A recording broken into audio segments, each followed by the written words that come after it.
श्री परमात्मने नमः। श्री गणेशाय नमः। नारायणं नमस्कृत्य नरं चैव नरोत्तमं देवीं सरस्वतीं व्यासं ततो जयमुदीरयेत्। भक्त भक्ति भगवंत गुरु चतुर्नाम बपु एक, इनके पद बंदन किए नाशत विघ्न अनेक। भक्तजनों सादर प्रणाम। हम आज श्री भक्तमाल जी में से श्री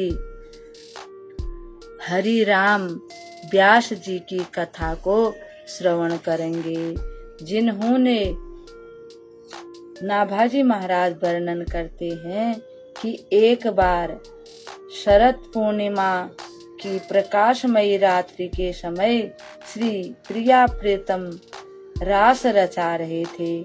नृत्य के समय नृत्य करते करते जब श्री रासेश्वरी यानी प्रिया जी राधा जी बड़े भाव में आकर के नृत्य करने लगी तो रास मंडल में मानो ऐसी उजियारा हो गया जैसे बिजली चमक गई हो, तथा रास मंडल में परम शोभा छा गई। तब तक देखा कि श्री प्रिया जी के पांव का जो घुंघरू है वो टूट गया, उसके घुंघरू बिखर गए, यानी नुपुर टूट गया और घुंघरू बिखर गई। यह देखकर रसिकों का मन बेचैन हो गया जो वहां पर देख रहे थे।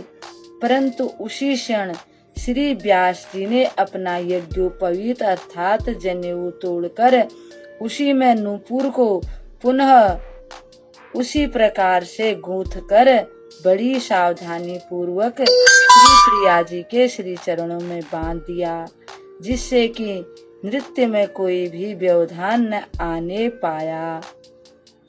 श्री व्यास जी का यह कार्य सबके मन को अत्यंत भाया। ऐसे श्री हरि राम व्यास जी हैं। अब नाभाजी महाराज वर्णन करते हैं कि राघव जी काहू के आराध्य मच्छ कच्छ नर हरि शूकर, राघव जी बामन फर साधरन श्वेत बंधन जू शैल कर, राघव जी एकन के यह रीति नेम नवधासों लाए, शुकुल सुमोखन सुवन अच्युत गोत्री जू लड़ाए, राघव जी ने गुण तोरि नुपुर गुथ्यो महत सभा मधिराश कै, राघव जी उत्कर्ष तिलक अरुदाम को भक्त इष्ट अति व्यास कै। नाभाजी महाराज वर्णन करते हैं कि श्री हरि राम व्यास जी श्री युगल किशोरी को इष्ट और भक्तों को अपना परम इष्ट मानते थे।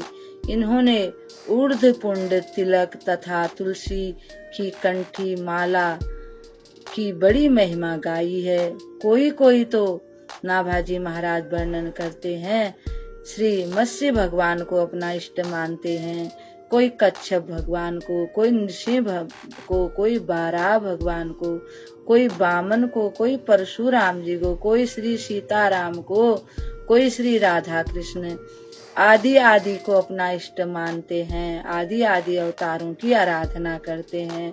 परंतु एक समुदाय ऐसा है जो नवधा भक्ति में निष्ठा रखता है, परंतु श्री सुमोखन शुक्ल जी के पुत्र श्री हरिराम व्यास जी ने तो वैष्णवों को ही प्रेम पूर्वक अपना इष्ट यानी कि अपना परम इष्ट माना है। आपने रास लीला के समय महत पुरुषों की सभा में अपना यज्ञोपवीत तोड़कर उसमें श्री प्रिया जी के पांव का नूपुर गूथा था। ऐसे ये महान संत हुए नाभाजी महाराज वर्णन करते हैं कि श्री हरिराम व्यास जी ओरछा नरेश महाराज मधुकर शाह जी के राजगुरु थे।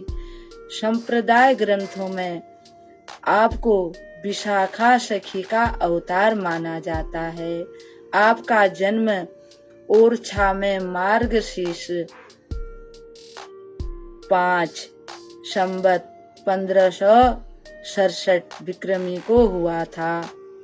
आपके पिता का नाम श्री सुमोखन जी शुक्ल और माता का नाम पद्मावती देवी था।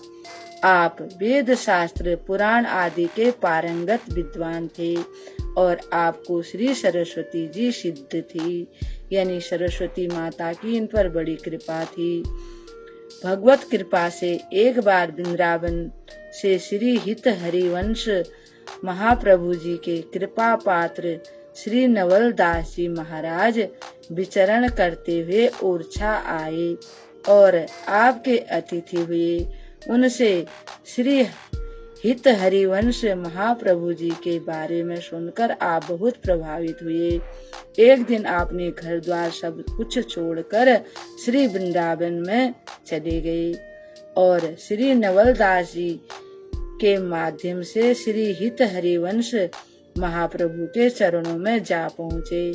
आपको अधिकारी जानकर महाप्रभु ने संप्रदाय की दीक्षा दी और श्री युगल किशोरी की उपासना का रहस्य समझाया। ओरछा नरेश महाराज मधुकर शाह आपको दोबारा से अपने साथ लिवाने आए, परंतु युगल किशोर ने आपको आपके मन में ऐसी प्रीति जगाई राधा और श्री कृष्ण जी ने कि आपका मन फिर वहां से जाने के लिए नहीं हुआ और आपको जाना बिल्कुल अच्छा नहीं लगा। एक बार आप श्री ठाकुर जी का श्रृंगार कर रहे थे। श्री ठाकुर जी के सिर पर पगड़ी बांध रहे थे, परंतु वह अत्यंत चिकनी होने के कारण सिर से बार बार फिसल फिसल कर नीचे को हो जाती थी, ठीक से नहीं बैठ रही थी। जब कई बार बांधने पर भी ठीक से नहीं बंधी तो आपने झुंझलाकर कहा, अजी देखो, या तो मुझसे अच्छी तरह से पाग बंधवा लो, मुझको बांधने दीजिए। अगर मेरा बांधना आपको पसंद नहीं हो तो स्वयं ही बढ़िया से बढ़िया बांध लीजिए। यह कहकर आप श्रृंगार छोड़कर कुंज में जाकर कीर्तन करने लगे। तब श्री ठाकुर जी ने ही अपने आप ही पगड़ी बांध ली। किसी ने आपसे आकर कहा, देखो आज तो आपने ठाकुर जी को कितनी बढ़िया पगड़ी बांधी है। अब यह सुनकर आपको श्री ठाकुर जी की याद आई तो तुरंत ही आकर देखा, सचमुच बहुत बढ़िया पगड़ी बंधी थी। तब मुस्कुराकर बोले, ओहो, जब आप स्वयं इतनी बढ़िया पगड़ी बांध लेते हो तो मेरे द्वारा बांधी आपको कैसे पसंद आएगी। इससे तो अच्छा है आप ही बांध लिया करें। एक बार व्यास जी संतों के आग्रह पर उनके साथ ही प्रसाद पाने बैठे। आपकी पत्नी भोजन परोस रही थी। दूध परोसते समय उन्होंने मलाई जैसे ही अपने यानी व्यास जी अपने पति के गिलास में डाल दी। इससे व्यास जी बड़े ही नाराज हुए। इनके मन में आया कि यह मुझ में पति बुद्धि के कारण मेरे को मलाई दे रही है। फिर तो व्यास जी ने पत्नी को सेवा से अलग कर दिया। इससे वे बहुत उदास हो गई और बड़ी दुखी रहने लगी। 3 दिन बाद खाए पिए व्यतीत हो गए। शरीर अत्यंत क्षीण हो गया।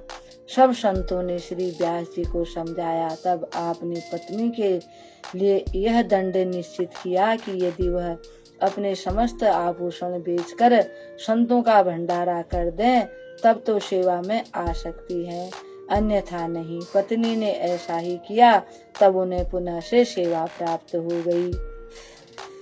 एक समय की बात है, जब आपकी पुत्री रत्नाबाई का विवाह हो रहा था। उस समय घर वालों ने पत्नी पुत्रों ने बड़े उत्साह के साथ सब कार्य किया। बारातियों के लिए स्वागत के लिए अनेकों प्रकार के पकवान बने थे। सुंदर सामान देखकर हरिराम व्यास जी की बुद्धि ऐसे हो गई कि ये कैसे साधु संतों को भोजन कराया जाए।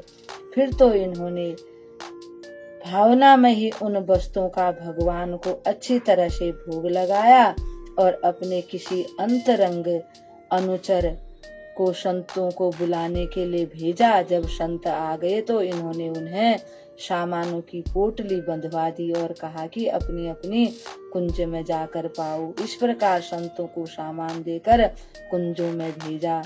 आपने श्री ठाकुर जी को बंशी धारण कराई। एक ब्राह्मण को बड़े ही प्रेम से भक्ति करवाई और उसको भक्त बना दिया। कहते हैं कि एक बार शरद पूर्णिमा की प्रकाशमयी रात्रि के समय, यानी कि शरद पूर्णिमा थी, उस समय रास का आयोजन हुआ। सारे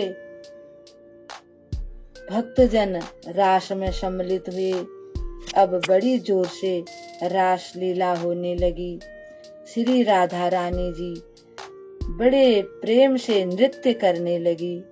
जैसे ही राधा रानी नृत्य करने लगी तो वहां पर ऐसी शोभा हो गई, चारों तरफ इतना प्रकाश फैल गया। परंतु अचानक ही राधा रानी के पैर से नूपुर टूट गया और उसके घुंघरू बिखर गए। यह देखकर रसिकों का मन बेचैन हो गया और इन्होंने उनको अपने जनेऊ को तोड़कर उसमें पिरोकर राधा रानी के पहना दिया। भक्त ही व्यास जी के परम इष्ट हैं, यह सुनकर एक महंत श्री व्यास जी के इस भाव की परीक्षा लेने आए। उनके संग संतों की बहुत बड़ी जमात थी। महंत जी ने आते ही भूख का संकेत किया कि हमें बड़े जोर की भूख लगी है, जल्दी से भोजन करवा दिया जाए। व्यास जी ने जब सुना तो उन्होंने कहा, आप लोग थोड़ा सा धैर्य धारण करें, श्री ठाकुर जी को भोग जा चुका है, अभी अभी प्रसादी थाल आता है, फिर पूर्ण होकर खूब अच्छी प्रकार से भोजन पाइए। यह सुनकर महंत जी के मन में बड़ा ही अजीब सी सोचने लगे। मालूम पड़ता है कि हृदय से तो ये श्री भगवान को ही परम इष्ट मानते हैं, परंतु ऊपर से कहते हैं कि संत ही हमारे परम इष्ट हैं। उन्होंने मन में श्री व्यास जी के भाव पर शंका की। इतने में भगवत प्रसाद आ गया। श्री व्यास जी ने बड़े ही भावपूर्वक उनको प्रसाद परोसा, परंतु महंत जी 2-4 ग्रास ही प्रसाद पाकर ऐसे उठ गए मानो उनके पेट में पीड़ा हो गई हो। तब श्री व्यास जी ने उनकी पत्तल समेट ली और बोले, अहो संत कितने कृपालु होते हैं, आपने कृपा करके मेरे लिए शीत प्रसादी छोड़ दी है। अच्छा, अब आप और पाइए, हम आपके लिए और भोजन ले आते हैं। और भोजन मंगाने लगे।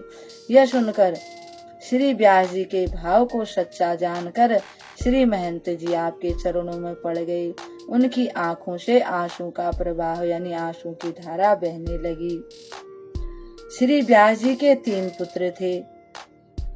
इन्होंने अपने पुत्रों में अपनी संपत्ति का बंटवारा बड़े ही अलग ढंग से किया। एक के हिस्से में तो ठाकुर जी की सेवा पूजा को रखा, दूसरे के हिस्से में धन इत्यादि और तीसरे के हिस्से में श्याम बंदिनी और छाप को रखा। आपने तीनों पुत्रों को छूट दे दी कि वे स्वेच्छा यानी अपनी इच्छा से जिसको जो चाहे वो ले लें। तब ज्येष्ठ पुत्र श्री रामदास ने धन लिया, मझले पुत्र श्री विलास दास ने श्री ठाकुर युगल किशोरी की सेवा ली और तीसरे पुत्र ने, जिसका नाम श्री किशोर दास जी था, श्याम बंदिनी और छाप ली एवं तुरंत ही उन्होंने ललाट पर तिलक कर लिया तथा गले में माला धारण कर ली। श्री व्यास जी के अनुरोध पर श्री स्वामी हरिदास जी ने श्री किशोर दास जी को छाप दी और अपना शिष्य बनाया। एक दिन श्री स्वामी जी के आदेश से श्री किशोर दास जी कुछ रात रहते ही श्री यमुना जी से जल लेने गए, तो वहां उन्होंने श्री यमुना जी पर श्री प्रिया प्रियतम का दिव्य रास देखा। भाव की उमंग में श्री किशोर दास जी ने उसी समय अपने द्वारा रचा हुआ एक पद गाया, जिसे ललिता आदि सखियों ने तत्काल सीख लिया। और फिर जब भावना में श्री स्वामी हरिदास जी रास क्रीड़ा का ध्यान कर रहे थे, तो रास में वही पद श्री ललिता आदि सखियों को गाते हुए सुना, जिसे सुनकर श्री स्वामी हरिदास जी का मन बड़ा ही प्रसन्न हो गया और वे अपने शिष्य पर बड़े प्रसन्न हुए। भक्तजनों, इस प्रकार से श्री हरिराम व्यास जी की कथा को हम यहीं पर संपन्न करते हैं और कल भगवान के एक और भक्त की कथा के साथ आपके सामने उपस्थित होंगे। तब तक के लिए हम आपको प्रणाम करते हैं और किशोर और किशोरी सहित उनके भक्तों को भी बार बार प्रणाम करते हैं।